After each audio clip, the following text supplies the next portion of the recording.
पापा बहुत सालों से ड्रिंक करते थे और ड्रिंक करने की वजह से मेरे पापा की डेथ भी हो गई और मेरे जो घर वाले थे वो मेरी मम्मी को बहुत मारते थे और उन्होंने मेरी मम्मी को घर से निकाल दिया था। फिर हमारे मामा हमें अपने घर में ले आए थे। फिर कुछ सालों बाद मेरे मामा की भी डेथ हो गई और मेरी मम्मी को अल्सर की बीमारी हो गई और हम सब बीमार रहने लग गए। हमारे घर में इतनी लड़ाइयाँ होती थी, हमारे पास कुछ भी नहीं था। जब मेरी मम्मी हमारे मामा के घर में आई थी, मेरी मम्मी के पास 1 रुपये बैंक बैलेंस भी नहीं था, क्योंकि मेरे पापा जो थे वो ड्रिंक करते थे, इसीलिए उन्होंने कुछ भी नहीं जोड़ा था। हमारे पास 1 रुपये, हमारे खाते में 1 रुपये भी नहीं थे। और परमात्मा की नाम दीक्षा लेने के बाद अब हमारे पास खुद का घर भी है। मेरी मम्मी की जो अल्सर की बीमारी चली आ रही थी वो बीमारी भी ठीक हो गई है।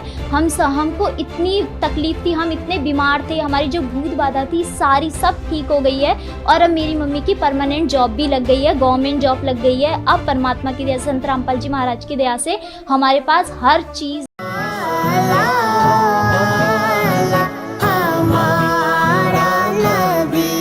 इस रमजान पर देखना ना भूलें हमारी खास पेशकश, ए मासूम इंसान सुन ले दास्ताने इब्राहिम अधम सुल्तान, हमारे इबादही कबीर स्पिरिचुअल्स और अल कबीर इस्लामिक यूट्यूब चैनल व फेसबुक पेज पर इस शुक्रवार 7 मार्च 2025 यानी जुम्मे के दिन को सुबह 11 बजे, तो देखना ना भूलें।